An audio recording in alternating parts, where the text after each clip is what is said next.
ലക്നൌവിൽ നിന്നും ഡൽഹിയിലേക്ക് പത്മാവതി എക്സ്പ്രസ് കൂകിപ്പായുന്നു. ഏതാണ്ട് അർദ്ധരാത്രി കഴിഞ്ഞ സമയമാണ്. ഒരു ജനറൽ കമ്പാർട്ട്മെൻറ്റിൽ നല്ല തിരക്കാണ്. ട്രെയിൻ ഏതാണ്ട് ബറേലിയിലെത്തുകയാണ്. ആളുകൾ നിന്നും ഇരുന്നും കിടന്നുമൊക്കെ യാത്ര ചെയ്യുന്നു. ഭയങ്കര ബഹളമാണ് അതിനകത്ത്.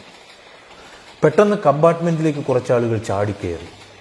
അവർ കയറിയിട്ട് ആളുകളുടെ പണവും ബാഗും ഒക്കെ തട്ടിപ്പറിച്ചു. ആകെപ്പാടെ ബഹളം. ഇതിലെ കള്ളന്മാരിൽ ഒരാൾ ഒരു യുവതിയുടെ മാല വലിച്ചു പൊട്ടിക്കാൻ ശ്രമിച്ചു. പിന്നെ പിടിവലിയായി. സർവ്വശക്തിയും എടുത്ത് അവൾ ഒരു അഭ്യാസിയെപ്പോലെ പ്രതിരോധിച്ചു.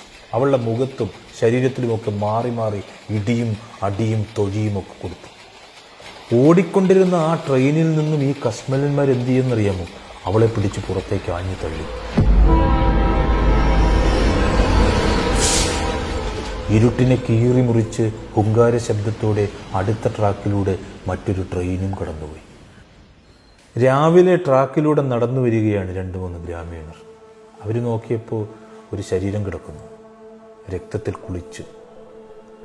നേരെ തൊട്ടു നോക്കിയ സമയത്ത് ജീവന്റെ നേരിയ പിടച്ചിലുണ്ട്. അവരതെടുത്തുകൊണ്ട് നേരെ ബറേലി ജില്ലാ ആശുപത്രിയിലേക്ക് എത്തി. അവിടെ വളരെ കുറച്ച് പരിമിതമായ സൗകര്യങ്ങൾ മാത്രമേ ഉള്ളൂ. ഇവൾക്കാണെങ്കിൽ അടിയന്തര ഓപ്പറേഷൻ വേണം. അവസാനം അനസ്തേഷ്യ പോലും നൽകാതെ ഒടിഞ്ഞു തൂങ്ങിയ അവളുടെ ഒരു കാൽ പച്ചയ്ക്ക് മുറിച്ചു മാറ്റി. മാധ്യമങ്ങളിലൂടെ ആ വാർത്ത പുറത്തു വന്നപ്പോൾ രാജ്യം നടുങ്ങി. യുപിയിൽ നിന്നുള്ള ദേശീയ വോളിബോൾ താരം അരുണിമ സിൻഹ അത്യാസന്ന നിലയിൽ. അവിടെ നിന്നും നേരെ ഡൽഹി എയിംസ് ഹോസ്പിറ്റലിലേക്കാണ് മാറ്റിയത്. അപകടനില തരണം ചെയ്യാൻ തന്നെ ആഴ്ചകളെടുത്തു. ഐസിയുവിൽ നിന്നും മുറിയിലേക്ക് മാറ്റി ദിവസങ്ങൾ കഴിയുന്നു. എന്നും തകർച്ചകളിലും പ്രതിസന്ധികളിലും കൂടെയായിരുന്നു അവൾ കടന്നുപോയത്. പട്ടാള ഉദ്യോഗസ്ഥനായ അച്ഛൻ്റെ ദുരൂഹമായ മരണം, അതിനെ തുടർന്ന് ഒരുപാട് കള്ളക്കഥകളുണ്ടായി. അമ്മയും സഹോദരങ്ങളുമൊക്കെ ജയിലിലായി. ഒരു ജ്യേഷ്ഠനാണെങ്കിലോ ബിസിനസ് പങ്കാളികൾ ചേർന്ന് ചതിച്ച് അയാളെ കൊലപ്പെടുത്തി. പ്രതിസന്ധികളിലൂടെയും തകർച്ചകളുടെയും പടുകുഴിയിൽ നിന്നും അവൾ തൻ്റെ ഇച്ഛാശക്തി കൊണ്ടും ആത്മവിശ്വാസം കൊണ്ടും മാത്രമാണ് വോളിബോളിൻ്റെ ദേശീയ ടീമിൽ ഇടം നേടിയത്. ആശുപത്രി കിടക്കയിൽ നിന്ന് ഒരു ദിവസം പത്രത്താൾ ഇങ്ങനെ മറിച്ചു നോക്കുന്ന സമയത്ത് ഒരു വാർത്ത അവളുടെ കണ്ണിൽ ഉടക്കി. അടുത്ത് ശുശ്രൂഷിക്കാനിരിക്കുകയാണ് ചേട്ടൻ. അവൾ ആ പടം ചേട്ടനെ കാണിച്ചു. എന്നിട്ട് പറഞ്ഞു, ചേട്ടാ, എനിക്ക് ഇതിൻ്റെ മുകളിൽ കയറണം, ഇതിൻ്റെ ഏറ്റവും മുകളിൽ. എവറസ്റ്റ് കൊടുമുടിയുടെ മുകളിൽ കയറണമെന്നാണ് അവൾ പറഞ്ഞത്. അത് കേട്ട് അയാളൊന്ന് വിളറിച്ചിരിച്ചു. പിന്നെ ദയനീയമായി അവളെ നോക്കി. എന്തിനാ മോളെ ഇത്രയും വലിയ സാഹസത്തിന് നീ പോകുന്നത്? ഞാൻ ആത്മഹത്യ ചെയ്യാൻ ട്രെയിനിൽ നിന്നും ചാടിയെന്നല്ലേ ചേട്ടാ എല്ലാവരും പറയുന്നത്. ഞാൻ അത്ര ഭീരുവാണെന്ന് ചേട്ടന് തോന്നുന്നുണ്ടോ? എനിക്ക് അത് തെളിയിക്കണം. ഞാനൊരിക്കലും ആത്മഹത്യ ചെയ്യുകയില്ല എന്ന് ലോകത്തെ ബോധ്യപ്പെടുത്തണം.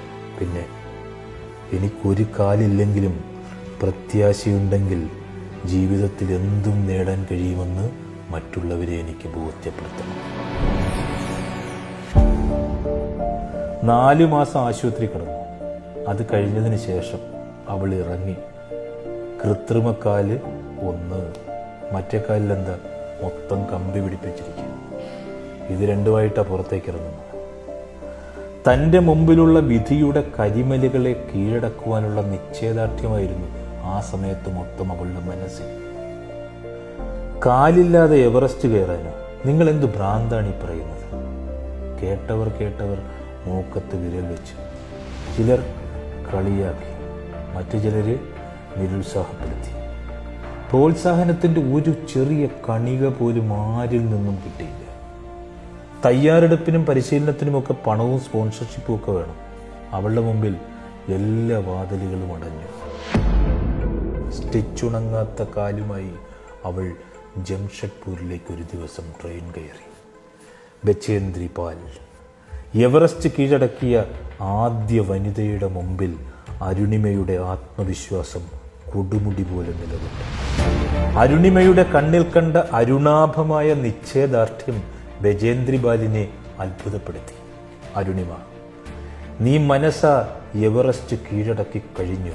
ഇനി ലോകത്തിനു മുമ്പിൽ അത് തെളിയിച്ച് കാണിക്കണമെന്ന് മാത്രമേ ഉള്ളൂ. അവരുടെ വാക്കുകൾ നൽകിയ ഊർജം അത് പറയാൻ കഴിയുന്നതിനൊക്കെ എത്രയോ അതീതമായിരുന്നു. അരുണിമയെ അവിടെ നിർത്തി പരിശീലനം തുടരാൻ ബചേന്ദ്രിപാൽ അനുവദിച്ചു. പർവ്വതങ്ങളിൽ കയറുവാൻ, അവിടെ നിലയുറപ്പിക്കുവാൻ, കാലാവസ്ഥയോട് തൻ്റെ ശരീരത്തെ പൊരുത്തപ്പെടുത്തുവാൻ കഠിനമായ പരിശീലനം. പലപ്പോഴും കാലിൻ്റെ സ്റ്റിച്ച് പൊട്ടിയിട്ട് കട്ട പിടിച്ച് രക്തം താഴേക്കൊഴുകി. അവശയായിട്ട് അവൾ ബോധമറ്റ് നിലത്ത് വീണു കിടന്നു. പരിശീലകരുടെ പോലും കരളലിയിക്കുന്ന കാഴ്ച. പക്ഷേ ശരീരം മുറിഞ്ഞു നുറുങ്ങിയിട്ട് പോലും അവൾ പിന്മാറാൻ തയ്യാറായില്ല. നീണ്ട കഠിനമായ പരിശീലനങ്ങൾക്കൊടുവിൽ എവറസ്റ്റിനെ കീഴടക്കുവാനുള്ള ശ്രമകരമായ യാത്ര അവൾ ആരംഭിച്ചു. കൂടെ ഒരു സംഘം പർവ്വത ആരോഹകർ. അവളുടെ തുട ചീർത്തു വന്നു നടന്നിട്ട് കൃത്രിമക്കാൽ പലപ്പോഴും അനുസരിക്കാതെയായി. 10 അടി കയറുമ്പോൾ കാല് പണിമുടക്കും. പിന്നെ അത് ശരിയാക്കിയിട്ട് വേണം മുന്നോട്ട് ചുവട് വെക്കുവാൻ. കഠിനമായ ആ മലകയറ്റത്തിൽ പലപ്പോഴും വേദന കൊണ്ടവൾ പുളഞ്ഞു. കടുത്ത തണുപ്പിൽ അവൾ വിറച്ചു. ശരീരം ഇഞ്ചിഞ്ചായി മുറിഞ്ഞു പോകുന്നത് പോലെ. പലപ്പോഴും അവൾ എല്ലാവർക്കും പിറകിലായി. കൂടെയുള്ളവർ അവളുടെ അവസ്ഥ കണ്ട് പിന്തിരിപ്പിക്കുവാൻ ശ്രമിച്ചുകൊണ്ടേയിരുന്നു. അരുണിമ, നീ പോ, തിരിച്ചു പോ. പാറക്കെട്ടുകളും മഞ്ഞുമലകളും ചെങ്കുത്തായ പർവ്വതങ്ങളും താണ്ടി യാത്ര തുടങ്ങിയതിൻ്റെ 52ാമത്തെ ദിവസം 2013 മെയ് 21 രാവിലെ 10:55 എവറസ്റ്റിന്റെ നെറുകയിൽ നമ്മുടെ ത്രിവർണ്ണ പതാക അരുണിമ ആഞ്ഞു വീശി. എവറസ്റ്റ് കൊടുമുടിയുടെ മുകളിലെത്തുന്ന അംഗച്ഛേദം സംഭവിച്ച ആദ്യത്തെയാൾ. आज मेरे लाइफ का सबसे बड़ा सपना पूरा हुआ कि हर आदमी अगर अपने लक्ष्य को बनाए तो वो कभी नहीं हार माने और वो अपने टॉप को, अपने लक्ष्य को जरूर पाएगा. इसलिए जैसे मैं ऐसी हालात में होने के बाद भी मैं आज यहाँ हूँ.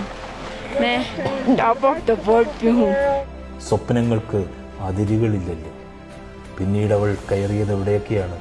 ആഫ്രിക്കയിലെ കിളിമഞ്ചാരോ, ഓസ്ട്രേലിയയിലെ കോസിസ്കോ, യൂറോപ്പിലെ എൽബ്രസ്, അർജന്റീനയിലെ അക്കോൻകാഗ്വ, ഇന്തോനേഷ്യയിലെ കാർട്ടൻസ് പിരമിഡ്. ഓരോന്നായി ആ വെപ്പുകാലിൻ്റെ അടിയിൽ കീഴടങ്ങുകയാണ്. 2015 രാജ്യം പത്മശ്രീ നൽകി അരുണിമയെ ആദരിച്ചു. ആ ജൈത്രയാത്ര തുറന്നുകൊണ്ടേയിരുന്നു. കഴിഞ്ഞ വർഷം 2019 അരുണിമ കീഴടക്കിയത് അന്റാർട്ടിക്കയിലെ ഏറ്റവും വലിയ കൊടുമുടി മൗണ്ട് വിൽസൺ. പ്രതിസന്ധികളെ, രോഗങ്ങളെ, ശാരീരികമായ പരിമിതികളെ, പ്രശ്നങ്ങളെ, പ്രതികൂല സാഹചര്യങ്ങളെയൊക്കെ തരണം ചെയ്യുവാൻ ആത്മവിശ്വാസത്തിൻ്റെ കൊടുമുടി കയറിയ അരുണിമയുടെ ജീവിതം നമുക്ക് നൽകുന്ന മാതൃക എത്രയോ വലുതാണ്.